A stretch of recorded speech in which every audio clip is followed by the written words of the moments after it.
सलाम सर, आपको, आपका ऑडियंस को सबको सलाम। ये आप कैसा चैलेंज है सर? आप थोड़ा बताएंगे उस चैलेंज के बारे में? चैलेंज ये है कि कोई भी व्यक्ति जो ये कहता है कि ईश्वर ने हमें कोई धर्म ग्रंथ दे दिया है, कोई किताब दे दी है या कुछ हमको अच्छा। बहुत बेहतर नियम बता दिया है जिसका पालन करके हम मानवता कायम कर सकते हैं या जी सकते हैं। तो अच्छा। उन तमाम लोगों को चैलेंज है कि वो साबित कर दे कि उनका फिर ईश्वर इतना परफेक्ट है और कैसा चीज़ है उनको दिया है जो किसी भी मानवतावादी या कोई भी जो भारत में आप धर्म को ही ले लीजिए, बुद्धिज़्म को ले लीजिए, इससे बेहतर कैसे है? वो एक इंसान है और इंसान हुँ, ने हुँ। जो बातें कही हैं, उससे भी बेहतर अगर उनका अगर कोई तथाकथित ईश्वर है, वो कैसे इतना बेहतर देके गया है, वो कंपैरिज़न के लिए हमने रखा हुआ है। अच्छा, ठीक है सर। तो डिस्कस कर लेते हैं। मतलब हुँ, मैं तो मतलब कोई आलिम नहीं हूँ, एक हुँ, नॉर्मल सा मुस्लिम हूँ। तो ठीक है। मैं वैसे मुस्लिम फैमिली से नहीं आता, मैंने इस्लाम एक्सेप्ट किया था, ठीक है? तो एक बार पहले भी शायद आपसे बात हुई थी, तो मैं यादव फैमिली से आता था, पर जैसा कि आप बताते हैं, तो आपका चैनल भी मैं ऐसे ही मैंने डिस्कवर किया था। जैसे मैंने देखा कि कैसे करके मतलब एक ब्राह्मणिकल सिस्टम से, जैसा कि आप बताते हैं, कैसे करके मेरा फैमिली के ऊपर मैंने सब कुछ देखा था। तो फिर वो सब चीज़ से बेज़ार आकर लास्ट में मैंने सब रिसर्च किया, थोड़ा पढ़ा, तो इस्लाम एक्सेप्ट किया। तो आप जैसे जो बुद्धिज़्म है, तो क्या बुद्धिज़्म का टीचिंग क्या कहता है कि ये दुनिया मतलब किसी गॉड ने नहीं बनाई है ये, और जो इंसान है उन्हीं की टीचिंग्स को फ़ॉलो किया जाता है बुद्धिज़्म में, ऐसा है क्या? बुद्धिज़्म की टीचिंग ये कहती है कि हमें किसी भी तरह के फालतू कपोल कल्पित कोई भगवान है, ईश्वर है, अल्लाह है, गॉड है, इसकी कोनो ज़रूरत ही नहीं। हम अच्छा, इंसानों अच्छा। को जीने के लिए जैसे बाकी के जितने भी स्पीशीज़ हैं, आप मछली से लेके, शेर से लेके, चित्ता से लेके, जीव-जंतु जितने भी दुनिया में तरह देखते हैं, क्या किसी जी। को भी किसी तथाकथित किसी ईश्वर, अल्लाह, गॉड की ज़रूरत पड़ती है क्या? नहीं पड़ती। अच्छा। बुद्धिज़्म भी यही कहता है, हम भी उन्हीं स्पीशीज़ में से एक हैं, हमको ये सब फालतू चीज़ों की ज़रूरत नहीं है। हमें क्या करना है कि हमारे पास ना माइंड है, दिमाग है, जो चलता है, दिमाग में ख़्याल आते हैं, उन हुँ, ख़्यालों हुँ। से हम किसी को बेवकूफ़ बना सकते हैं, हम चाहें तो किसी की मदद भी कर सकते हैं, सारा दिमाग में पकता है सारा खेल। तो जी, हम जी। क्या कर सकते हैं कि एक ऐसा सिस्टम बना दें, एक ऐसा सिविलाइज़ेशन बनाएँ जिसमें हम भी खुश रहें, सामने वाला भी खुश रहे। तो अच्छा। वो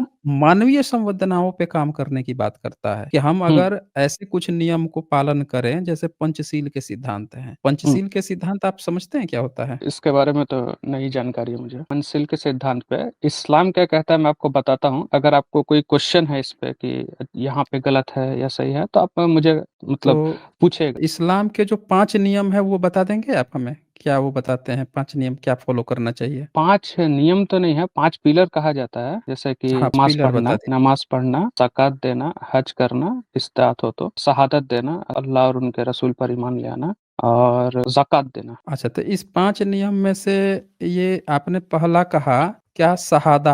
हाँ, शहादत देना मतलब कि इस बात पे गवाही देना कि अल्लाह एक है, मतलब ईश्वर एक है, हुँ। और मोहम्मद साहब जो हैं उनके पैगंबर हैं। तो ये ये तो झूठी बुनियादी बात कुछ। हो गई ना, ये तो झूठी बात हो गई। अच्छा, ये तो ठीक मान है। लीजिए कि हम मैं हूँ, तो मेरे लिए तो ये झूठी बात हो गई ना, मैं मोहम्मद को पैगंबर मान ही नहीं सकता, कैसे मान लूँगा? मुझसे जी, ना जी। अल्लाह आके कभी बताया है, ना मैं वो कभी मोहम्मद से मिला हूँ, ना मैंने कोई वहाँ पे जाँच इंक्वायरी मैं कैसे मानूँगा कि वो पैगंबर हैं? या अच्छा, अल्लाह ने ही अच्छा। उनको वो किया है, कैसे ये तो सबके लिए ये तो पर जी, ये जी, जी। झूठी बात हो जाएगी। जी, तो ठीक है, मैं इस्लाम का कुछ कॉन्सेप्ट बताता हूँ आपको, अगर आपको लगेगा। 5 जो पॉइंट आपने बताए थे ना, वो देख जी, लेते हैं। तो पहले आपने कहा ये शहादा यानी विश्वास का पेशा, तो वो तो जी। नहीं मानता कोई भी, जो भी गै मुस्लिम भी होगा वो मानेगा, सबूत उसके पास भी नहीं है, सिर्फ़ उसकी हुँ, मजबूरी है मान लेना। अच्छा हुँ, दूसरा जो हुँ, है सलात आपने कहा, सलात यानी हुँ। कि नमाज़ पढ़ना। जी। तो नमाज़ पढ़ना ये ह्यूमैनिटी में कैसे आएगा? जी, नमाज़ देखिए मैं पढ़ने से मानवता का भला होगा, ये कैसे सही साबित होगा? मान लीजिए जैसे कोई दरख्त है ना, कोई पेड़ है, हुँ, हुँ, तो पेड़ का एक तना है, उसके बाद उसकी ब्रांचेस है, ठीक है? तो हुँ, अगर मान लीजिए अगर आप तना काट देते हैं पेड़ का, जो हुँ, स्टेम काट देते हैं, तो पूरा पेड़ गिर जाएगा, ठीक है? उसी ठीक तरह है। जो पूरा इस्लाम है ना, वो इसी कॉन्सेप्ट पे हुँ, खड़ा हुआ है कि अल्लाह एक है हुँ, और मोहम्मद उनके पैगंबर है। अगर आप इस मतलब चीज़ को झूठ की मानते हैं। बुनियाद पे खड़ा है। हाँ, नहीं झूठ सच वो तो हम डिस्कस करेंगे, मतलब मैं आपको अभी बता रहा हूँ हुँ, कॉन्सेप्ट, ठीक है? हुँ। तो जैसे कि एक पेड़ है, अगर आप उसको काट देंगे तो पूरा उसका जितना भी ब्रांचेस है, जितना सब कुछ है वो खत्म हो जाएगा। हुँ, तो अगर जैसे पहले अगर हम ये क्लियर नहीं कर पाते हैं ना, जैसे कि आपने कहा कि मोहम्मद को हम क्यों माने? हमने ना कभी देखा है हुँ, उनको, और हमको कैसे पता कि हुँ, अल्लाह ने उनको बताया है कि नहीं बताया, ठीक है? तो अब जब मैं इस्लाम एक्सेप्ट कर रहा था, तो मेरे सामने भी ये सवाल था। तो देखिए कुछ-कुछ हुँ, चीज़ें होती हैं ना कि जैसे खबर पहुँचती है आपसे, ठीक है? तो ये बात हम तक पहुँची है कि एक 1400 आज से 1400 साल पहले अरेबिया में एक ऐसे इंसान थे, मोहम्मद थे। तो जब उन्होंने नबूवत का दावा किया था कि मेरे ऊपर वही आती है, तो उनसे पहले नबूवत से पहले उनको सादिक और अमीन कहा जाता था पूरे अरेबिया में। ये नबूवत के दावा करने से पहले की बात है। सादिक और अमीन का मतलब है कि ये सच्चे आदमी हैं और इनके पास अगर आप कोई अमानत देंगे, तो इस अमानत में आपका ख़यानत नहीं होगा। ठीक है? फिर उसके बाद उन्होंने नबूवत का दावा किया कि मेरे पास कोई फरिश्ता आया है, जो वही लेकर आया है और ये वही अल्लाह की तरफ से है। तो अगर आपको जैसे इस्लाम के बारे में थोड़ा पता होगा, तो इस्लाम से पहले भी बहुत पैगंबर आ चुके हैं। ये इनसे पहले थे ईसा अलैहिस्सलाम, जीसस क्राइस्ट, जिससे कि अभी हम लोग ये सन कैलकुलेट करते हैं, ईसवी सन। उनसे पहले पैगंबर आए थे मूसा, इब्राहीम और उनसे पहले नूह, ऐसे करके बहुत पैगंबर गुज़र चुके हैं। ये ईश्वर के भेजे हुए आखिरी पैगंबर हैं। तो कहने का मतलब कैसे है कि कैसे पता चला आखिरी पे हैं? जी, और जी, वो जी। ईश्वर के द्वारा ही भेजे गए हैं, अल्लाह के द्वारा ही भेजे गए हैं, ये वेरीफ़ाई कैसे हुआ? ये वेरीफ़ाई कैसे हुआ? देखिए, हुँ। ये वेरीफ़ाई अल्लाह ने इसको कुरान में बताया। अब आप बोल सकते हैं कि नहीं कुरान तो मैं नहीं मानता, ठीक है? नहीं, पर नहीं, अल्लाह ने कुरान में ये तो कुरान तो खुद इन लोगों ने लिखवाया ना, मुहम्मद और उनके बाद के जो लोग हैं, उन्हीं लोगों ने का लिखवाया हुआ है। तो ये तो उनका क्लेम हो गया ना कि हम कह रहे हैं कि अल्लाह ने हमको भेजा है। कोई आप वही दूत बोल रहे है, हैं ना कि कोई दूत हाँ, मेरे हाँ। पास आया एक खबर देने के लिए और उसने क्लेम हुँ, किया कि ये जो हुँ, चीज़ मैं आपको दे रहा हूँ, ये हुँ, मुझे हुँ, भगवान ने ही भेजा है, ये ले लो तुम। हुँ, तो हुँ, मैं तो चलो मैं मुझे तो दुनिया को दिखाना पड़ेगा ना भाई सबूत, हुँ, कि हाँ, हुँ, हुँ, अगर कोई इस तरह की चीज़ है, तो ये व्यक्ति को हुँ, भेजा है। तो वो दूत अब मैं ये कहूँ कि भाई ये जो दूत हमको दे के गया है, ये दूत दुनिया में किसी को दिख ही नहीं रहा है। आपका जो जिब्राइल है, वो तो दुनिया में हुँ, किसी हुँ। और को दिखा ही नहीं। तो दुनिया को ना अल्लाह दिखा कभी, ना जिब्राइल दिखा। अच्छा मोहम्मद ये क्लेम कर रहे हैं कि अल्लाह भी हमको कभी नहीं दिखा। हाँ, उसका दूत एक जिब्राइल आया वो जो इनको दिख रहा है। तो ये जी। तो सेल्फ क्लेम के आधार पर वो कर दिया गया ना मतलब कुछ जनरेशन को मार-पीट के ठोक के बजा के अगर कह दिया जाए कि चलो तुम मानो, मानो, तो उनके हुँ, बाद की हुँ, पीढ़ियाँ जो है ना वो भी मानने लगेंगी। मैं आपको एग्ज़ाम्पल देता हूँ। हुँ, एक हुँ, बार क्या किया गया, कुछ बंदरों को एक हुँ। छोटा-सा जो नीचे ऐसा रूम था कि उससे बाहर नहीं निकल सकते थे, तो हाँ, उसके हाँ। नीचे ना डाल दिया गया, उस रूम में 10 बंदरों को डाल दिया गया। वो केला और गर्म पानी वाला एग्ज़ाम्पल बता रहे हैं ना? हाँ, केला और गर्म पानी वाला। हुँ, अब हुँ, उसमें हुँ, जैसे बंदर ऊपर चढ़ने जाता था कोई भी, तो ऊपर से ठंडा पानी डालता था। जैसे ठंडा हुँ, पानी पड़ता था, वो फिर से नीचे गिर जाता था। तो जो हुँ, चढ़ता था, उस पर पानी पड़ता था, वो गिर हुँ, जाता था। अब क्या हुआ कि एक उसमें से जो बंदा बार-बार चढ़ता था, ऊपर केला रखा हुआ था खाने के लिए, तो हुँ, उसको बाहर निकाल लिया गया। तो देखा हुँ, गया कि बाकी के जो बंदर थे, उसमें हुँ, से फिर कोई चढ़ने का प्रयास किया, फिर ठंडा पानी पड़ा, तो अब उन लोगों ने एक पैटर्न बना लिया कि जो ऊपर चढ़ेगा, ठंडा पानी पड़ेगा, हुँ, यानी ऊपर नहीं चढ़ना है। फिर हुँ, क्या हुआ कि कुछ नए बंदरों को लाके डाला गया। अब वो बंदर में से कोई ऊपर चढ़ने जाता था, तो बाकी ये जितने थे पकड़ के लगते थे पीटने उसको। हुँ, "ऊपर काहे चढ़ रहा है बे? ऊपर काहे चढ़ रहा है? पानी गिरेगा, सब लोगों के ऊपर पानी गिरेगा।" अब क्या हुआ कि जितने पुराने बंदर थे, उन सारे पुराने बंदरों को निकाल दिया गया। जो पिटे-पिटाए हुए बंदर थे, उन्हीं को सिर्फ रहने दिया गया, जो कभी हुँ, हुँ, ऊपर नहीं चढ़े थे। फिर कुछ नए बंदरों को डाला गया। अब क्या हुआ, वो नए बंदर जब ऊपर चढ़ने गए, तो ये जो पहले से बंदर जो पिटाए हुए थे, भले ही इन पर ठंडा पानी नहीं गिरा था, लेकिन ये पिटे हुए थे पहले के लोगों से, ये उसको पकड़ के पीटने लगे, "बे ऊपर मत चढ़ना, ये नियम है, ये तो हमारी परंपरा है, हमारे हुँ, पुरखों से हमने यही सीखा है, ऊपर नहीं चढ़ना है।" तो ये पकड़ के जी। लतियाने लगते थे।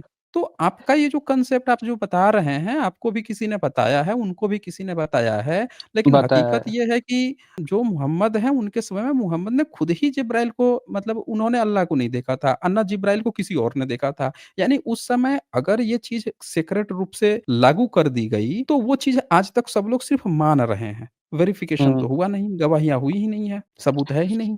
देखिए, अब हुँ, जैसे सबूत का बात है ना, अब अभी हम मोहम्मद साहब को देखते हैं, तो मोहम्मद साहब जो क्लेम करते हैं, उनका क्लेम को हम लोग वेरीफ़ाई करेंगे ना। जैसे मान लीजिए मोहम्मद साहब ने क्लेम किया, मोहम्मद साहब हुँ, ने क्लेम किया कि मेरे पास एक ऐसा फरिश्ता है, वो ऐसा खबर हुँ, लेके आता है, मुझे खबर देता है। तो अब हमको हुँ, देखना पड़ेगा कि मोहम्मद साहब जो क्लेम कर रहे हैं, क्या क्लेम सच है या नहीं? तो हुँ, अब हम क्लेम को देखते हैं कि मोहम्मद साहब क्लेम क्या कर रहे हैं। मोहम्मद साहब जब थे वहाँ पे, तो वहाँ पे मक्का में बहुत सारी मूर्तियाँ रखी हुई थी, काबे के इर्द-गिर्द, काबे के अंदर भी करीब 360 के करीब मूर्तियाँ थी वहाँ पे। तो मोहम्मद साहब कहते थे कि ये जो मूर्तियाँ तुम बना रहे हो अपने हाथ से, ये खुद से तुम्हारी तराशी हुई हैं। ये मूर्तियों को तुमने खुद से बनाया हुआ है, ठीक है? और खुद से बना के तुम अपने बाप-दादा के दीन को फ़ॉलो करते आ रहे हो। जबकि मेरे पास जो फरिश्ता लेके आ रहा रहा है, वो अल्लाह की तरफ से संदेश लेके आ रहा है और अल्लाह यह कहता है कि मैं अकेला हूँ और मेरे सिवा और कोई नहीं है इबादत के लायक और ये जो मूर्ति तुम बना रहे हो, इनकी कोई हकीकत नहीं है। ये जो जो आलिहा है ना, ये जो मूर्तियाँ तुम बना के तराश के जिनकी पूजा कर रहे हो, ये तुमने खुद से बना लिया है। और मोहम्मद साहब के द्वारा हमको पता चला है कि मोहम्मद साहब ने बताया कि ये जो दुनिया है, ये जो कायनात है, ये अपने आप नहीं बनी है, इसका कोई बनाने वाला है और इसको कोई चलाने वाला है। और ये था मोहम्मद साहब का क्लेम। और इस चीज़ को जब क्या बोलते हैं लोगों ने सुना, उसको वेरीफ़ाई किया, जब उनको समझ में आई ये बात, तब जाके उन्होंने माना और गवाही दी कि यार वेरीफ़ाई हाँ, कैसे किया था? देखिए, अभी जैसे हर टाइम होता है ना, हर समय का एक युग होता है और उस समय युग में अलग-अलग चीज़ें प्रचलित होती हैं और अलग-अलग टाइम में अलग-अलग चीज़ की वैल्यू होती है। जैसे जब नबी ईसा थे, तो उस समय मेडिकल साइंस जो है ना, उस वक़्त के हिसाब से उरूज पे था। और उसी तरह जब मोहम्मद साहब के टाइम आया, जब मोहम्मद साहब थे, तो उस समय जो अरबी की ये थी ना, अरबी की शेर व शायरी, वो लिटरेचर के हिसाब से वो लोग बहुत एडवांस थे। जैसे कि इस टाइम जिस दौर में अभी हम और आप जी इस टाइम में आप हम ये कह साइंस रहे हैं 1 सेकंड आप ये बस कह 2 मिनट दी बोल थोड़ा लीजिए, बोल हाँ, लीजिए। बता देता हूँ, हाँ। तो जैसे इस टाइम में अभी हैं, तो हम अभी ये जो वर्ल्ड में जी रहे हैं, इस समय अभी साइंस बहुत उरूज पे है अपना, ठीक है? साइंटिफिक डिस्कवरी हो रही है। तो उस समय जब मोहम्मद साहब जब कलाम कह रहे थे, तो वो जो कलाम था ना उनका जो जिसमें जो कुरान शरीफ था, तो उसका उनके पास कोई तोड़ नहीं था कि वो उस तरह का कलाम नहीं ला सकते थे। कलाम अगर आप समझ रहे हो तो मैं जैसे बता रहा हूँ कि जो वर्सेस है ना कुरान का जिस स्टाइल में है, उस स्टाइल में एक एक शेरो-शायरी और एक रिदम में जैसा लिखा हुआ है, वो उनके बस में नहीं था कि वो क्या कहते हैं, वो उसको बता पाएँ। मतलब उस रिदम में वो लोग लिख पाएँ, ठीक है? तो इस चीज़ से उन्होंने अपनी शिकस्त तस्लीम की थी। ये आप अगर हिस्टोरिकली भी इसको आइडेंटिफ़ाई करना चाहें तो कर पाएँगे। तो इसी तरह कुरान में इसीलिए एक चैलेंज भी आया है और वो चैलेंज ये है कि अगर तुम समझते हो कि ये कुरान अल्लाह के सिवा किसी और की तरफ से लाया गया है, तो तुम इसके कुरान जैसी एक और सूरा बना लाओ, अगर तुम सच्चे हो। आप समझ रहे हैं? तो इसलिए जब वो लोगों ने मोहम्मद साहब की बातों को सुना, उसको समझा और उन्होंने जब ये क्लेम किया, जब उनको समझ में आया कि अरे हाँ, ये तो बात सही कह रहे हैं कि ये जो मिट्टी की मूर्ति हम लोग बना रहे हैं, अपने हाथों से बना रहे हैं और और फिर अल्लाह जब कुरान में बताता है कि देखो दिन का होना, रात का होना, हुसैन अली, आस ये जो बात है आपकी कि हुँ, एक आयत बना के ले आओ, ये हुँ, अल्लाह ने उनको बता दिया हुँ। मोहम्मद साहब ने लोगों को बता दिया। कितने पढ़े-लिखे लोगों को बताया था ये बात? और उस समय ईसाई थे, यहूदी थे, उन लोगों में से किसी को बताया था कि तुम लोग जो है मेरी भाषा में, अरबी भाषा में जहाँ पे मैं रहता हूँ, इस भाषा में तुम लोग ये बना दोगे। आपको ये कैसे पता चल गया कि दूसरी भाषा में इससे बेहतरीन वो नहीं है, मतलब बातें नहीं लिखी हुई हैं? नहीं, देखिए आपने हुँ। ये क्वेश्चन कहाँ से शुरू हुआ था? आपने कहा ना कि उनको कैसे पता आप चल गया कि ये खुदा की और तरफ से ही आ रहा है? कुरान तो मोहम्मद साहब के ज़िंदा रहते हुए लिखी तक नहीं गई थी। नहीं, नहीं, बिल्कुल नहीं, नहीं। लोगों वो तक तो मेमोराइज़ कुरान किया की गया था। आयतें पहुँची नहीं थी। वो मर गए, उनके बाद से जो खलीफ़ा आए और हुँ, आप कह रहे हैं कि उनके बाद के जो खलीफ़ा आए, वो कंपाइल कर रहे थे, उनकी भी गर्दन रेत दी गई। और एक बात और, उनके समय तक तो किनकी पहुँची ही नहीं थी। ये जो आपका क्लेम है ना कि उस समय उन्होंने कहा था कि ऐसी कोई आयत बना के ये तो लोगों तक पहुँची नहीं थी, तो बाद में डाली गई हैं। लोगों नहीं, तक नहीं, नहीं। पहुँची ना तो ये ऐलान जताया जाता। भाई आप दुनिया में किसी अकाउंट में दिखा दो कि किसी ईसाई को मोहम्मद साहब ने चैलेंज दिया हो, किसी यहूदी को चैलेंज दिया हो या भारत में किसी इतने सारे विद्वान लोग थे यहाँ पे चैलेंज दिया हो कि भैया जो मैं चीज़ें लिख रहा हूँ, ऐसा दुनिया में कोई भी व्यक्ति अपने धर्म ग्रंथ या किसी दूसरी भाषा या कहीं पे भी कुछ लिख के दिखाए। ये बातें तो आज लोगों को पता चली, आपके कुरान से पता चली हैं। वो भी कब? जब वो मर गए, उनके बाद के जो खलीफा हुए, उनके बाद के जो खलीफा हुए, वो लोग कंपाइल किए तब ये बातें आई। वो भी गर्दन उनकी रेत दी गई। नहीं तो ये तो बात ही नहीं थी उस समय। अच्छा एक बात और, आपने कहा मेडिकल साइंस बड़ी वो थी, आगे थी उस समय। मोहम्मद साहब की मृत्यु कैसे हुई थी? नहीं, नहीं, आप बात नहीं समझे। देखिए, ये जो आप देखिए मैं बताता हूँ, आपने कहा कि क्या बोलते हैं ये चैलेंज उस समय पता नहीं था, तो जब मोहम्मद साहब अरबिया में थे ना, तो जहाँ पे जो लोग अरबी बोलने वाले थे, ये उन लोग से जब खिताब हो रहा था, तब उन लोग से ये बात हुआ था। कुरान के बदले उस समय कौन-सी किताब लोग मानते थे? नहीं, किताब नहीं मानते थे, वो शेर व शायरी में बहुत आगे थे। जैसे अरब क ना उस समय पे शेरो-शायरी में इस बात अ, के कहीं पे कोई एविडेंस है कुरान के अलावा? कुरान में आपने लिख दिया, लेकिन इसके अलावा कहीं पे ऐसा एविडेंस है कि मोहम्मद साहब ने ऐसा कोई चैलेंज दिया था पूरी दुनिया को? देखिए कुरान में तो ये सिर्फ़ एक आयत है ना, ऐसे करके तो कुरान हुँ। में बहुत सारी आयतें हैं। कुरान में और भी बहुत सारी बातें लिखी हुई हैं, जैसे कुरान में ये भी लिखी हुई है कि दुनिया जो है 6 दिन में बन गई थी। नहीं, 6 दिन में नहीं, 6 यौम का लफ्ज़ है, तो यौम मतलब होता है कि अय्याम, अय्याम मतलब हुँ, 6 स्टेप्स में। 6 स्टेप्स में? जी, आप मैं समझा रुकिए। नहीं आपकी बात को। जी, ये जो आपने कहा ना, ये क्वेश्चन मेरे भी हुँ, माइंड में आया था।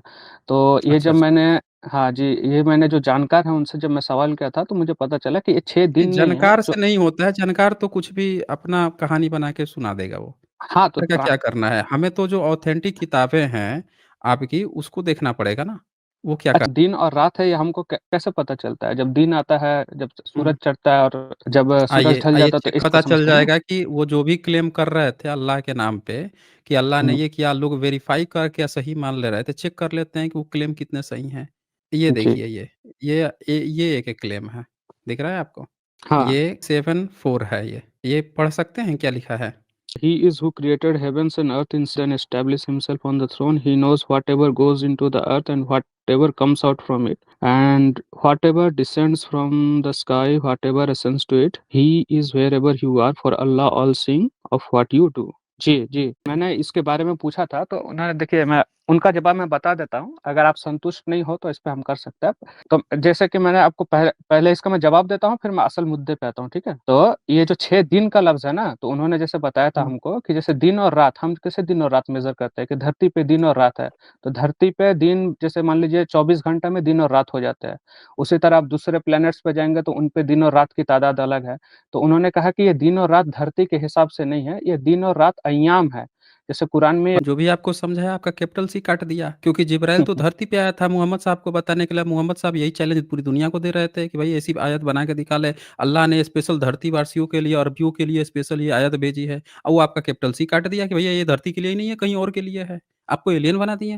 भाई जिब्राइल अल्लाह इतना मेहनत कर रहा है, भारत में किसी को नहीं भेजा अल्लाह ने। जिब्राइल को स्पेशल भेजा अरब में और वो अरब में जाता है अरब वासियों को बताने के लिए। और ये जो समझाने वाला है वो आपका कैपिटल सी बना दिए कि भाई साहब ये तो अरबियों के लिए और धरती के लिए थे ही नहीं, कहीं और के लिए थी। वो तो गलती से गया था। हाँ, बताइए?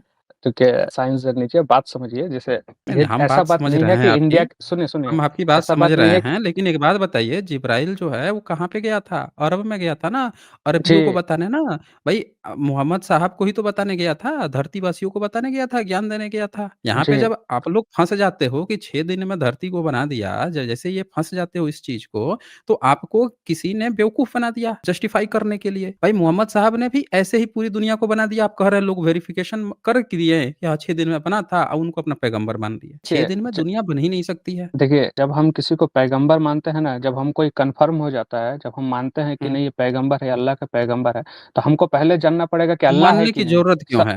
नहीं, नहीं, पहली बात अब तो ये है कि मानने की ज़रूरत क्यों है?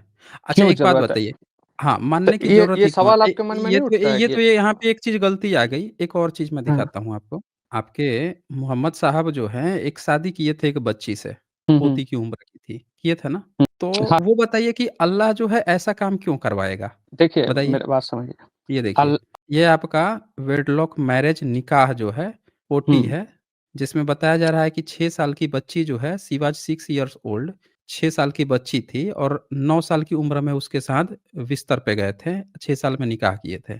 तो जी, ये बात ये चीज़ लिखी हुई है। जी, देखिए ये चीज़ हमने सुनी है, अब ये हदीस सही है कि नहीं हाँ, मुझे नहीं पता, अगर आप ये तो आपकी साहिह बुखारी जो है, ये साहिह बुखारी तो सबसे ऑथेंटिक हदीथ में मानी जाती है। इसको जी, तो साहिह बुखारी को मतलब सबसे बेस माना जाता है। कुरान के बाद से सबसे ऑथेंटिक में सही बुखारी ही आती है। ठीक है, इस चीज़ पे डिस्कस करते हैं, ठीक है? हुँ। पर आप मेन बात को समझिए पहले, जैसे कि ये अगर ऐसे करके अगर आप इख्तिलाफ़ में अगर हम पढ़ेंगे कि ऐसा क्यों हुआ था, अल्लाह ने इस चीज़ का हुक्म क्यों दिया, फिर अल्लाह ने मुशरिकीन को कत्ल करने का हुक्म क्यों दिया है, तो ऐसे करके लंबी फ़हरिस्त है ना, हम कभी हाँ, इस चीज़ तो पे नहीं इससे कैसे साबित हो पाएगा कि आपका जो ये धर्म है, मज़हब है, ये किसी भी मानवतावादी से अच्छा है? मेन मकसद तो हमारा ये नहीं है कि आप उनको हाँ, हाँ। पैगंबर साबित करें, नहीं करें। बात हुँ, ये है कि आप इसको मानवतावादी कैसे साबित करेंगे? जब अच्छा इसमें जो ठीक है। नियम है, मोहम्मद साहब जो ज़िंदगी में अच्छा ये शादियाँ तो उन्होंने तब की थी जब वो कुरान उतारने लगे थे। कुरान कितने साल की उम्र से उतार रहे थे वो? देखिए, मेरे को जहाँ तक याद है शायद 40 साल की उम्र में उनको नबूवत मिली थी। मतलब वो जैसे ही शादी के 15 साल गुज़ार लिए, 40 साल की उम्र हो गई, तो 40 हुँ, साल से उनको कुरान उतरने लगा, अल्लाह उन पे मेहरबान हो गया, ठीक है। जी, तो और इन्होंने ये शादी की थी 53 इयर्स की उम्र में। अब इसमें बताइए कि कोई ऐसा व्यक्ति जिसको हम पैगंबर मानना चाहते हैं, वो व्यक्ति हुँ, जो कि ऑलरेडी 40 साल की उम्र की एक महिला से शादी कर चुके हों और 40 साल की उम्र के महिला से एक बार शादी करके ऑलरेडी ना समय 25 साल की उम्र में किए थे और 52 आराम से वो ज़िंदगी गुज़ार चुके थे, 54 साल के हो भी चुके थे। उसके बाद से फिर 6 साल की बच्ची से निकाह करने के और फिर हमसे कोई कहे कि आप उनको पैगंबर मानिए, तो हमको फिर सोचना पड़ेगा ना हम किस चीज़ का या कोई भी व्यक्ति उनको मानेगा, वो भी तो ये क्रॉस क्वेश्चन करेगा ना भाई कि ये ऐसा क्यों है? अल्लाह क्या ऐसा जी, चाहता है? और अगर अल्लाह ऐसा चाहता है और ये आखिरी किताब है और वो आखिरी नबी हैं, तो फिर आज की डेट में मुस्लिम क्यों नहीं शादी कर रहे हैं 6 साल की बच्ची से? 9 साल की देखिए बच्ची से क्यों नहीं हम बिस्तरी कर रहे हैं फिर? देखिए, कुछ-कुछ चीज़ें हुँ। थी जो उस वक़्त के हिकमत के थे, उस समय वक़्त अलग था, पहले ऐसा होता था कि नहीं, क्या नहीं, नहीं, बोलते हैं कम वो उम्र में अगर शादी होती आपने थी। आपका इस आप तो सुनिए, इसी सुनिए मेरी बात से बात तो सुन लीजिए मुस्लिम कम बने से हैं ना? कम। आपका तो क्लेम यही है ना कि हम मुस्लिम जी, जी। इसीलिए बने हैं क्योंकि वो आखिरी पैगंबर थे और वो उनकी हमारी सारी चीज़ें अच्छी लगी। नहीं, मैम आखिरी पैगंबर तो मुझे बाद में पता चला था, जब मेरा बेसिक क्वेश्चन और बेसिक कांसेप्ट हुँ, क्लियर हुआ और मैंने जब हुँ। जानना शुरू किया, तब मुझे पता चला कि क्या कहते हैं कि इस्लाम ही मज़हब है, जिसको कबूल करना चाहिए। कबूल अच्छा मैं कैसे बता करेगा? ठीक है, जिसके कोई भी व्यक्ति जो ठीक ये दावा करता है कि भई हमको कोई स्पेशल 40 साल से लेके 62 साल की उम्र में उनको जिब्राइल आके दे जाता था, जिस जिब्राइल को पूरी दुनिया में किसी ने नहीं देखा। हम अगर ठीक है, कोई ठीक है। व्यक्ति भारत में ऐसे आप मिलेंगे ना गाँव देहात में जाएँगे तो ढेरों सारी महिलाएँ मिल जाएँगी, जिन पर रोज़ देवियाँ आती हैं। उनको बता हुँ, हुँ, जाती हैं, हुँ। कई भूत खेलती हैं, प्रेत खेलती हैं। उसमें हाँ, से हाँ। अगर कोई उनके ना मानने वाले ताकतवर हुए हैं, हाथ में हथियार हुआ बड़े से और ये भी हुँ, कोई आज से 1000 डेढ़ हज़ार साल पहले ताकत तो ये भी कोई बड़ी माता बन जाती, कोई बड़ा संप्रदाय बन के खड़ा हो गया होता। दावा ही तो करना है, खुद से ही तो दावा करना है, गवाहियाँ तो देनी नहीं है, कोई अ, वेरिफ़िकेशन है नहीं। ठीक, ठीक है, ठीक है। मेरा जो सवाल था ना, वो ये था, इस चीज़ के सर्च में था कि क्या बोलते हैं, हम दुनिया में क्यों हैं, ठीक है? खुदा के वजूद पे, ठीक है? जब अगर अल्लाह का अल्लाह होना साबित हो जाएगा, अगर आपको ये पता चल जाएगा कि नहीं इस दुनिया का बनाने वाला है, कोई खुदा है, तब आप सर्च करेंगे ना कि नहीं कोई सच में धर्म है कि नहीं, कोई ऐसा क्लेम नहीं, नहीं, करता नहीं, है नहीं, कि नहीं, नहीं। नहीं, नहीं, वो एक अलग मुद्दा हो जाएगा क्योंकि नहीं वैसा तो बहुत सारे लोग मानते हैं, ये साबित हो जाएगा तो फिर आप ही का मुसलमान ही क्यों बनेंगे? फिर ईसाई कोई बन जाएगा, कोई यहूदी बन जाएगा, कोई सिख बन जाएगा, जितने ईश्वरवादी धर्म हैं, वो लोग हुँ, बन जाएँगे ना फिर। आपका कैसे हुँ, साबित होगा इस्लाम? आपको इस्लाम साबित करने के लिए मोहम्मद साहब से रिलेटेड जो बातें हैं, जो इस्लाम में जो हुँ, कुरीतियाँ हैं, हलाला से लेकर और तमाम तरह की बातें, उनको सही साबित करना पड़ेगा। ईश्वर के होने ना होने से आपका इस्लाम नहीं बचेगा। ईश्वर के होने पर तो बहुत सारे दुनिया में धर्म है ना जो ईश्वर को मानते हैं। लोग कह देंगे हाँ, कि फिर हम इस्लाम को ही क्यों माने? इसके लिए हुँ, आपको इस्लाम में जो चीज़ें हैं जिसको आपको लगता है कि ये चीज़ें अच्छी हैं, वो साबित करना पड़ेगा सही। तो यहाँ पे तो एक चीज़ पकड़ ली गई है आपकी कि आप जो बात कह अच्छा। रहे हैं पैगंबर होने का, हुँ, तो हुँ, इसमें ये जो फ़ॉल्ट पाई जाती है जैसे बुद्धिज़्म में है देखिए, बुद्धिज़्म में एक नियम था ब्रह्मचर्य का कि हुँ, भई जो हुँ, भंते भिक्षु जो बनते थे, उनको हुँ, ब्रह्मचर्य का पालन करना पड़ता था। अगर हुँ, ऐसा हुँ, उनके साथ अगर मिल गया कि वो इस नियम का पालन नहीं कर रहे हैं, तो उनको उस चीज़ से निष्कासित कर दिया जाता था। उनको हुँ, नहीं हुँ, माना जाता था कि ये भंते हैं, वो हैं। लेकिन आपने इसके बावजूद भी इनको पैगंबर माना, इस पर बातें बनी और मुस्लिम देशों के हालात देखिए, पाकिस्तान के हालात देखिए क्या है। अगर मोहम्मद साहब पे कोई 2 शब्द बोल देता है या इस तरह के प्रश्न उठा देता है, तो उसको वो पहले क्या करते हैं, सीधे-सीधे फांसी टाँग देते हैं। भई इस निंदा कर दिया। तो हुँ, आपको हुँ। नहीं लगता है कि इस्लाम जो है सिर्फ़ दूसरों का मुँह बंद करा के आपका इस्लाम फैला है? नहीं, देखिए हुँ, हुँ, जाहिल हर जगह होता है। आपने मुझसे भी बात किया ना, मैंने आपको कुछ कहा इतना हुँ। देर तक? जो देखिए, नहीं, जो बात आप सही आप कहेंगे, इसलिए आपका नहीं सही कह बात रहे को हैं गलत कोई क्योंकि क्यों आप कहेगा? भारत में नहीं, आप इसलिए कह रहे हैं ना कि आप भारत में हैं। अभी पाकिस्तान हो गया या आपके मुस्लिम बहुत सारे देश हैं, जहाँ पे इस निंदा कानून लगा रखे हैं, वहाँ पे तो कोई बोल ही नहीं सकता। आप सही बात करोगे, आपके तो गर्दन उतर जाने हैं, आपके तो भीड़ पकड़ के उतार देनी है, जी, कहाँ जी, मौका आलिम मिलेगा? आलिम और जाहिल में फ़र्क होता है ना। आप हर नहीं, आलिम जाहिल अगर आप यही बात किसी अच्छा आलिम से कहेंगे ना, तो आलिम आपको ऐसा नहीं हुँ, कहेगा, पर जाहिल पब्लिक हर हुँ, जगह होती है, ठीक है? वो पब्लिक हुँ। को सिर्फ़ भड़काऊ चीज़ चाहिए कि हाँ, ये नहीं, ऐसा बोल कैसे सरकार दिया, अब तो हम इसको छोड़ेंगे नहीं। सरकार जो है ऐसे इंडिया देखिए में भी है, पाकिस्तान में, हर जगह सरकार जो दुनिया में है मिल जाएँगे नहीं, आपको। नहीं, सरकारें जो हैं वो नियम क्यों बनाई हुई हैं? उनको किस चीज़ से डर है? भई ईसाई बहुत सारे ईसाई देश हैं, उनके यहाँ तो इस तरह के इस निंदा कानून नहीं है। उनके यहाँ तो आप जीसस को भी आलोचना कर सकते हैं, आप किसी भी तरह की कोई बातें रख सकते हैं। डर किस बात का है? धर्म को अपने किसी भी मुद्दे पर अगर गलत है, गलत को गलत कहने में, सही कहने में डर मैं यही बात कह रहा हूँ कि कोई भी ईश्वरवादी अगर डर रहा है बातें करने में डर रहा है, तर्क-वितर्क से डर रहा है, वो मानवता की भलाई के लिए कैसा धर्म हो सकता है? मैं यही तो क्वेश्चन है आज का। बोलिए? अच्छा, नहीं तो पहले इस बात पे आ जाते हैं। देखिए जैसे आपने ये किया हुँ, ना, तो जब ये हम मान लेते हैं कि आपने कहा कि हमको पता कैसे चलेगा? मेन मुद्दा यही था ना कि अल्लाह ने उन पे वही उतारा है कि नहीं, ठीक है? तो जब अल्लाह का होना साबित हो जाएगा तो आप कहते हैं कि क्या बोलते हैं कोई दूसरा धर्म है उनको क्यों नहीं माने? तो मोहम्मद साहब से पहले भी धर्म थे, वहाँ पे ईसाई भी थे, ठीक है? ईसाई भी थे और यहूदी भी थे मदीना में, ठीक है? और यहूदी के किताब के हिसाब से वो आखिरी नबी का इंतज़ार भी कर रहे थे और उनको निशानियाँ पता थी। पर फिर भी जब उनको ये क्लियर हो गया, फिर भी उन्होंने मोहम्मद को नहीं माना था, मोहम्मद साहब को, क्योंकि वो बनी इस्माइल्स में से थे। इब्राहिम के एक बेटे थे इस्माइल, ये उनकी और उनकी लिनिएज में से आते थे, इसलिए मोहम्मद साहब को उन्होंने नहीं माना था। घूम फिर के बात इसी पे आती है कि हम मोहम्मद साहब को पैगंबर क्यों माने, है ना? और क्यों माने कि मोहम्मद साहब ने कह दिया कि मेरे ऊपर एक फरिश्ता आता है, वो ही लेकर आता है, 40 साल के बाद मुझको नबूवत मिली है, मैं अल्लाह का भेजा हुआ आखिरी पैगंबर हूँ।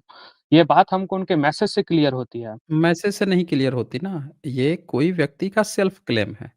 देखिए, मोहम्मद साहब देखिए के साथ कुछ ऐसी चीज़ें ऑलरेडी जुड़ी हुई हैं, जो मानवता के खिलाफ है। जैसे ये वाली घटना, निकाह वाली घटना, ये ह्यूमैनिटी के अगेंस्ट में है। तो हम ये तो हुँ, मान ही नहीं सकते कि उनका जो बाकी का ये क्लेम है कि भई हमारे पास कोई जिब्राइल आता है, हमको सही-सही बता के जाता है, ये हम मान नहीं सकते। दूसरी बात कि मोहम्मद साहब 40 साल की उम्र से उनको वो आ रहा था, जिब्राइल आके बता के जा रहा है कुरान। और वो शादी 52 इयर्स के उम्र में दूसरी शादी शुरू करते हैं और उसके बाद से उनकी शादियाँ बढ़ते ही जा रही हैं। मतलब जब तक उनकी मौत नहीं हो जाती तब तक वो शादियाँ लगातार बीवियों की संख्या बढ़ती जा रही है। हम कैसे इस बात को मान लें कि अल्लाह जो है किसी ऐसे व्यक्ति को अपना पैगंबर नियुक्त करेगा, जो बुढ़ापे में जिनके शादी की संख्या बढ़ती जा रही है, दासियों की संख्या और तमाम तरह की बातें बढ़ती जा रही हैं, जिसकी आलोचना लगातार की जाती है। तो उनके साथ ऐसी गुंजाइश बहुत सारी है जिस पर सवाल खड़ा होता है।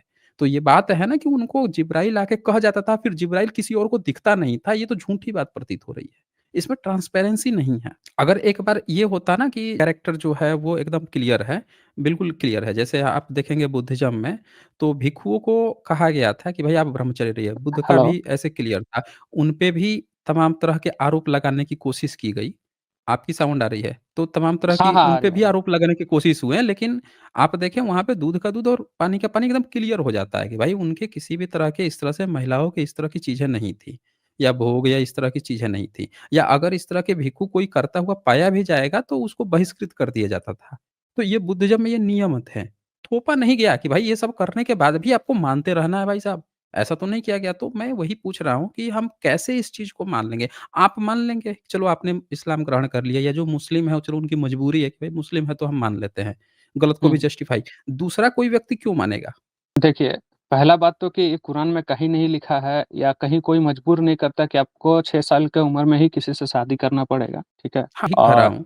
मैं वही कह रहा हूँ कि उन्होंने ऐसा किया, उसके बाद से भी आज के मुस्लिम इस चीज़ को गलत मानते हैं और नहीं करते हैं। मैं यही तो कह रहा हूँ, कि मुस्लिम खुद उनकी कई बातों को गलत मानते हैं।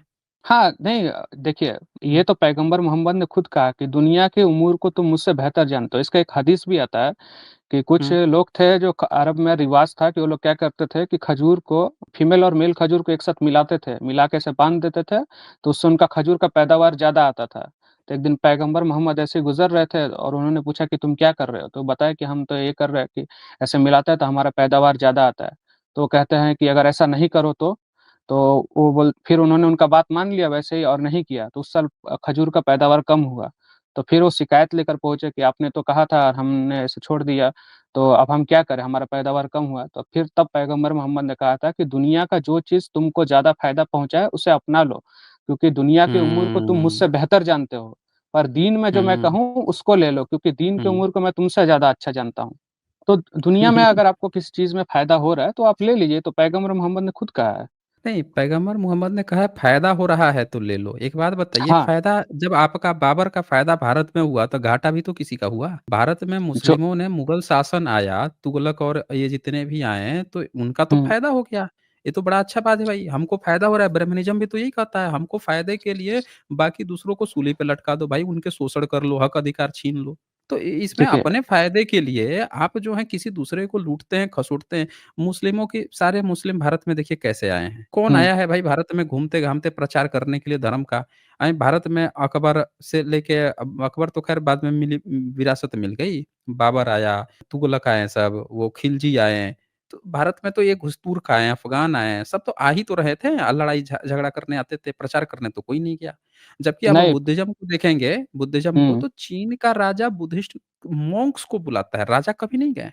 सम्राट हुँ, अशोक हमला किसी पर नहीं कर रहे हैं, अपने 9 भिक्षुओं को भेज रहे हैं सीरिया में, ग्रीक में, भिक्षु संघ वहाँ पे जा रहा है, वो उनकी बातें वहाँ का राजा सुन रहा है, विश्लेषण कर रहा है, फिर वहाँ पे बुद्धिज़्म का प्रचार-प्रसार हो रहा है। आपके यहाँ ठीक उल्टा है, खून खच्चर चल रहा है भाई। कुरान ये आ देखिए। रहे हैं, अरे अब मैं बता रहा हूँ, आपने हाँ, क्या किया? यहाँ के लोगों को मारा है, हराया, शासन सत्ता कब्ज़े काबिज़ कर लिया। एक बार शासन सत्ता मिल गई, तो भाई साहब उसके बाद से तो आपके पूछने ही नहीं है। क्रूर तो ऐसे कि आप मार-काट मचा लेते थे, कहीं पे भी जाए तो। नहीं जी, बिल्कुल, ये आपने जो कहा है ये बात से मतलब ये मैं इसको डिफेंड नहीं कर रहा हूँ, पर बात ऐसा है हुँ, कि ये हुँ, नबी का ही हदीस है। मेरे बाद जो खिलाफत है, वो खिलाफत हुँ, अला मिन हाजिन नबुव्वा मतलब नबुव्वत के तरफ तरह तौर-तरीके पे जो खिलाफत है, ये मेरे बाद 30 साल तक कायम रहेगी, जहाँ तक मेरे को याद है, ठीक है?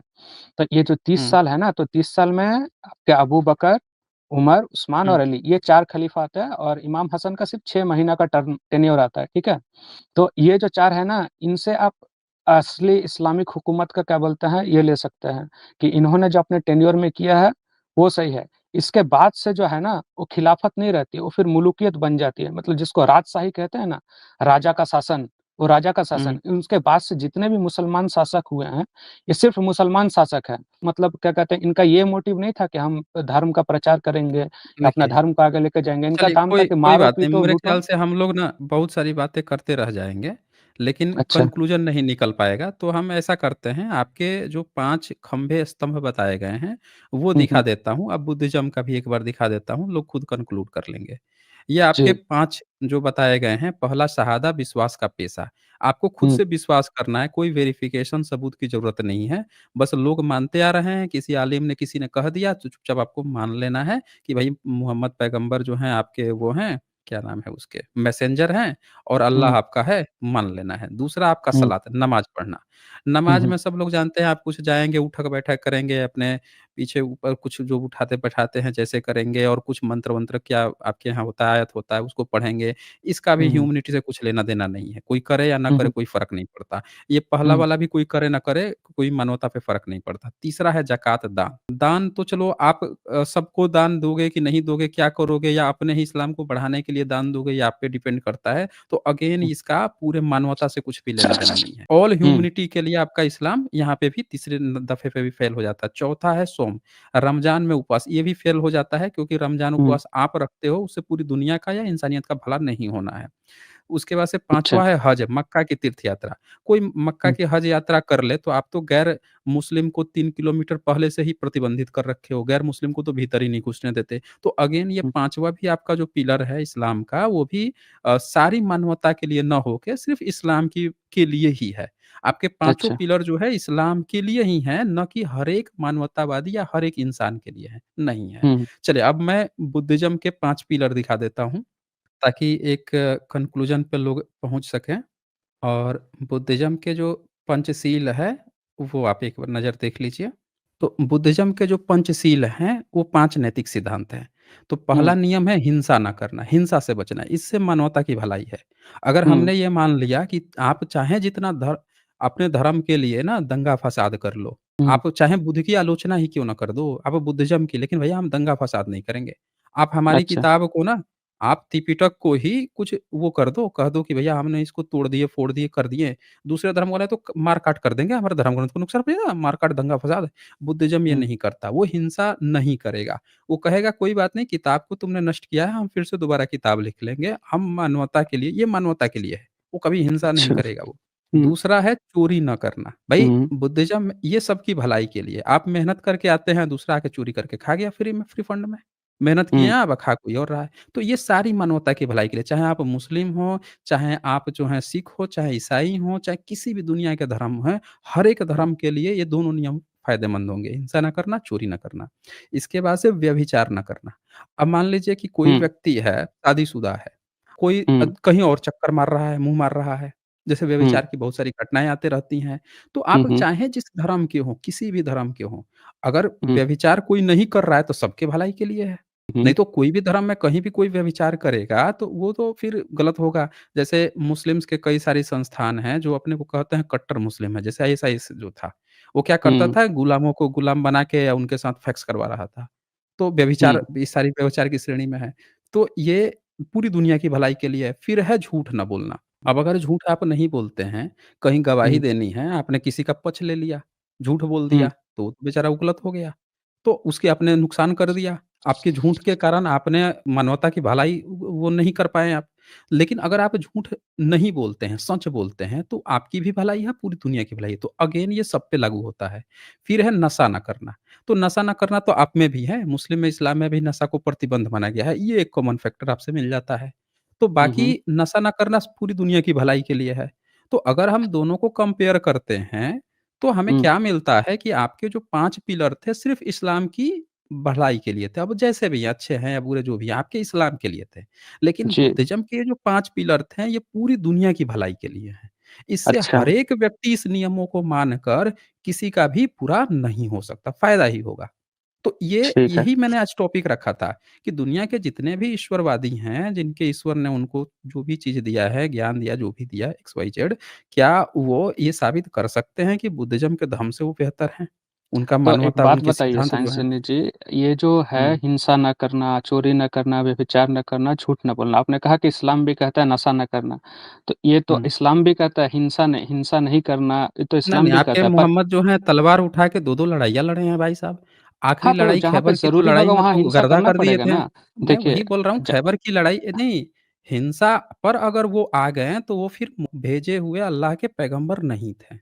यहीं नहीं से कैसे साबित ऐसे? होगा। अगर आपका अगर आपका ऐसा युद्ध रहता तो उन्होंने पहली लड़ाई कब लड़ी थी? बताइए? पहली लड़ाई जो हुई थी वो बदर की लड़ाई थी और वो लड़ाई हाँ, हुई बदर नहीं थी, मतलब करने का इरादा नहीं था। पहल नहीं किया था पर हो गया था वो लड़ाई। मतलब मोहम्मद साहब का और उनके साथ जितने भी साथी थे ना, उनके जो माल-वाल है उनको क्या बोलते हैं रोक लिया गया था मक्का में और उनको ऐसे ही भगा दिया गया था। तो जब उनको पता चला कि कारवां आ रहा है तो उन्होंने कहा कि इस कारवां पे हमला करो और क्या कहते हैं अपना जितना भी है वो माल ले लो। फिर अबू सुफियान जो था वो मतलब रास्ता बदल के चला। खैर मतलब जो भी मोहम्मद साहब की उम्र जो है 53 से 54 साल थी। हाँ, पहली तो बदर की लड़ाई में और 40 साल की उम्र में अल्लाह जो है कुरान की आयतें भेज रहा। बताइए 40 साल की उम्र में भेज रहा था और वो 14 साल का एक्सपीरियंस हो चुका था, लेकिन अल्लाह को भी नहीं मालूम था कि भाई हम ऐसे एक कुरान उतार दें कि भैया देखो लड़ाई-वड़ाई वो आएगा तो उसको कैसे टैकल करना है, लड़ाई पे उठ पड़े। ये तो वैसी बात हो गई कि आप कहीं जा रहे हो, किसी ने आपको छेड़ दिया, आप लड़ाई मार झगड़ा पर उतर लिया। अंतर क्या रह गया भाई साहब? आप जा अरे रहे हो, तो आपकी गाड़ी को किसी ने धीरे से सटा दिया, आप भी उतर के उससे लड़ गए, तो आप में और किसी पैगंबर पढ़े-लिखे में इसमें अंतर क्या रह गया? आप भी लोगों के साथ लड़ने-झगड़ने लग गए। ये कहाँ मानवता की भलाई हुआ भाई? अब आप झगड़ेंगे तो पूरी दुनिया झगड़ रही है। इससे आप सॉल्यूशन थोड़े दे रहे हैं, आप इंसानों को लड़ने को प्रोत्साहित कर रहे हैं और यही कारण है कि आज अफ़गानिस्तान में सब बंदूक उठा के घूम रहे हैं। पाकिस्तान से लेके जितने मुस्लिम हर जगह जिहाद पे खड़ा हो जाते हैं भाई, धर्म खतरे में है। जहाँ देखो वहीं पे खड़े हो जाते हैं लड़ाई-झगड़े करने के लिए। लेकिन आप वहीं देखेंगे बुद्धिज़्म में तो तथागत जो शिक्षा दे गए हैं हिंसा ना करना, हिंसा से बचना, तो आप देखेंगे बुद्धिज़्म में मैक्सिमम लोग हिंसा से बचते हैं, नहीं करेंगे। आपकी भले ही आपको आप जो समझ लिए एक्स, वाई, ज़ेड, वो हुँ, आखिरी समय तक प्रयास करेंगे कूटनीति से सॉल्व हो जाए ये प्रॉब्लम। कूटनीति समझते हैं? जी, बातचीत से। बातचीत से हम किसी तरह रास्ता एक निकाल ही लेंगे। हाँ, लेकिन हम आखिरी में आप अगर हिंसा होती है तो किसी न किसी की जान जाएगी ना भाई, किसी की भी जान जाएगी। भाई मोहम्मद साहब जी। लड़ाई लड़े थे, वो उनको आप पैगंबर बता रहे हो और बताओ लड़ाई में लोग मरे थे कि नहीं मरे थे? लड़ाई होगी तो लोग तो अवश्य मरेंगे ना, पर देखिए हिंसा लोग ज़रूरी मरेंगे, होती है ना, फिर जैसे कहाँ फिर आप फिर अपने कहाँ पे डिफेंस के लिए लड़े। अल्लाह के वो मैसेंजर कहाँ हो पाए बताइए?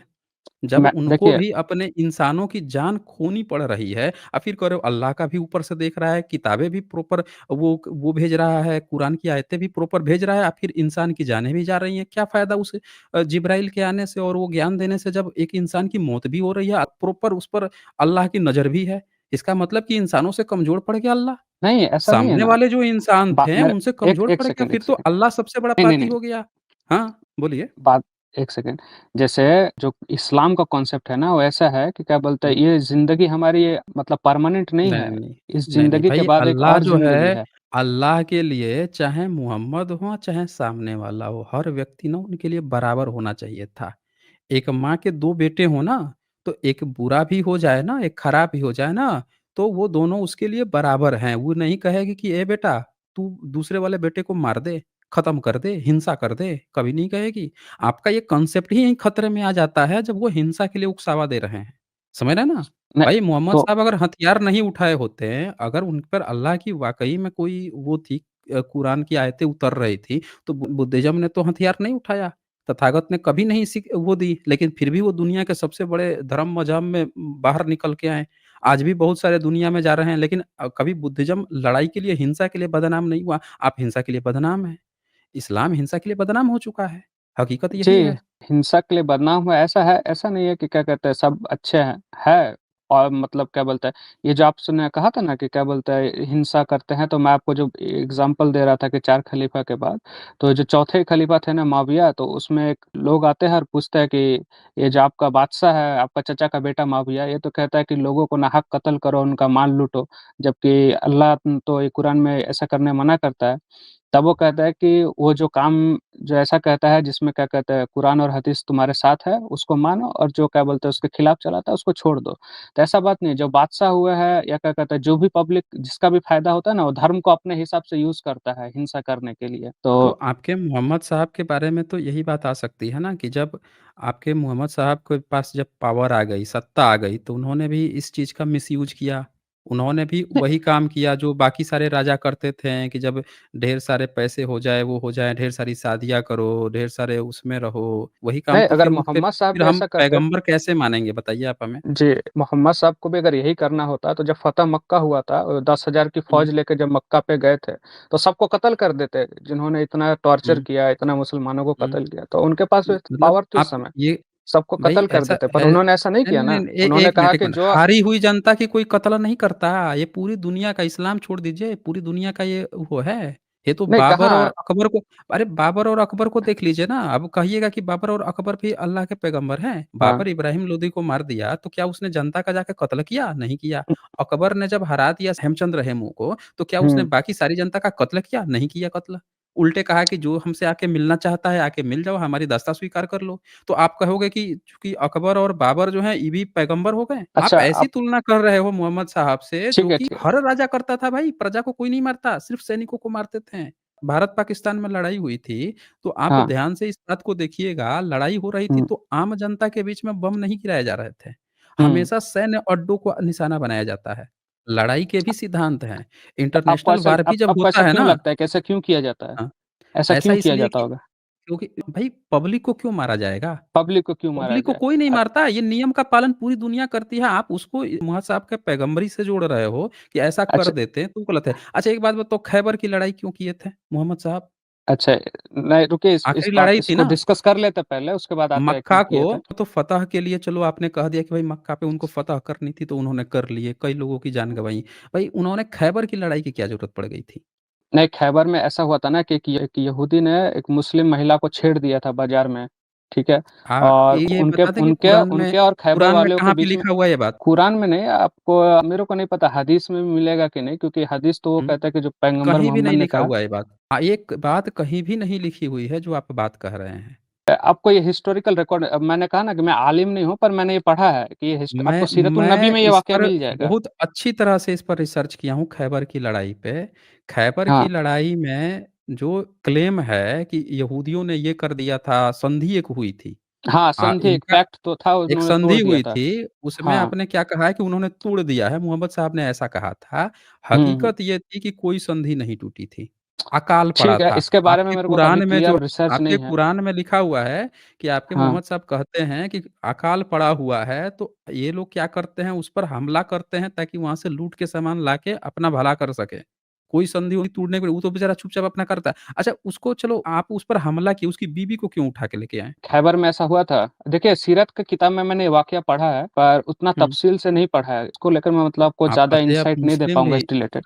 आप मुस्लिम भी बन गए हैं और आप कह रहे हैं कि आप पैगंबर ये सब सुने तभी आप मुस्लिम बन गए। खैबर की लड़ाई में वो जो लड़की थी यहूदी राजा की, हाँ, उसको राजा को मारा गया, उसकी हाँ, बीवी को उठा के लाया गया, साफिया नाम था ना? साफिया सफ़ी पर ये तो उन्होंने मतलब कंसेंट से मैरिज किया था। ये हैं? तो मैंने पढ़ा है सीरत में। ये अच्छा जो एक बात सफ़िया थी एक वो पैगंबर कंस मोहम्मद की बीवी बनी थी, उनका कंसेंट था इसमें। एक बात हमको ये बताइए आप हमें, कोई जी। राजा है जो दूसरे धर्म का है, उसको आप हुँ, मारते हो, हुँ, मारने के बाद से उसकी बीवी को बंदी बना लिया जाता है और हुँ, हुँ। बंदी बना लेने के बाद से आप कहते हो कि हम उससे निकाह कर लेते हैं, तो ये उसके पास ऑप्शन है भाई? शादी के अलावा और क्या ऑप्शन है अपनी ज़िंदगी बचाने का? कोई कहेगा कि हम तो भाई तेरे पास यही ऑप्शन है, तू ये कर नहीं तो तेरी हत्या कर देंगे, तो वो क्या ऑप्शन चूज़ करेगी? हत्या कर देंगे ऐसा आपको पता है कि ऐसा शर्त रखा गया था? आप हम श्योर हैं पूछ इस रहे हैं बात कि का? आप किसी के मर्द को मार दोगे, किसी भी दुनिया की कोई भी औरत है, उसके पति की कोई हत्या कर देगा और हत्यारे हाँ, से ही वो शादी कर लेगी, ऐसा कहीं देखा जाता है? नॉर्मली ऐसा होता है क्या? वो भी दूसरे धर्म हाँ। की। देखिए, मेरे को जितना दूर पता है कि कंसेंट था, अब तफ़सील से तो मैंने नहीं पढ़ा। मैंने सीरत का जब वाक़यात पढ़ा था, तो ये वाक़यात मेरे नज़र से गुज़रा था। ये देखिए क्या लिखा है, खैबर की लड़ाई में यहूदी की बीवी का नाम साफिया बिन्त हुय्य था। वह हुँ, बानु नादिर के सरदार हुय्य इब्न अख्तान की बेटी थी, यहूदी थी वो। युद्ध के बाद उसे बंदी बना लिया गया और फिर हुँ, पैगंबर मोहम्मद ने उनसे शादी कर ली। पहचान हुँ, साफिया बिन हुई जो बानु नादिर के सरदार की बेटी थी, मुस्लिम सेना द्वारा बंदी बना ली गई थी।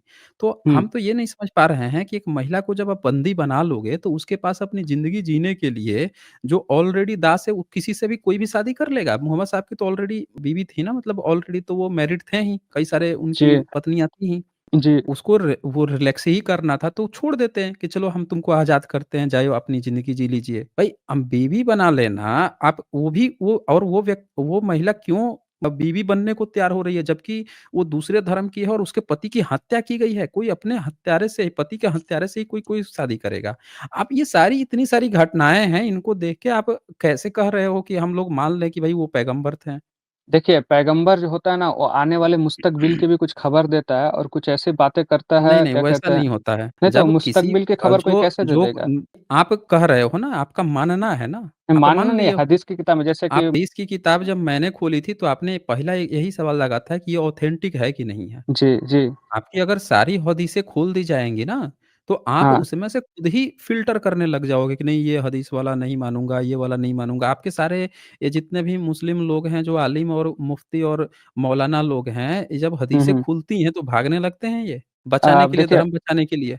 हुँ। देखिए, मैं तो आलिम नहीं हूँ, पर मुझे जितना पता है कि चलिए, कुछ आप हदीसें हैं नहीं ना। हैं, कोई बात नहीं है, आलिम नहीं हैं, पर ओवरऑल मैंने जो एक कंपेयर दिखाया आपको, कि आपके जो 5 पिलर हमने दिखा दिए और हमने आपको बुद्धिज़्म के भी 5 पिलर दिखाए हैं, जिसमें से आपके जो 5 पिलर थे, ओवरऑल कंक्लूज़न यही कहता है, वो सिर्फ़ इस्लाम की भलाई के लिए थे, चाहे जैसे भी हों, अच्छे थे, बुरे थे, लेकिन इस्लाम की भलाई के लिए। लेकिन बुद्धिज़्म के जो ये 5 पिलर थे, वो पूरी मानवता की भलाई के लिए थे। ओके।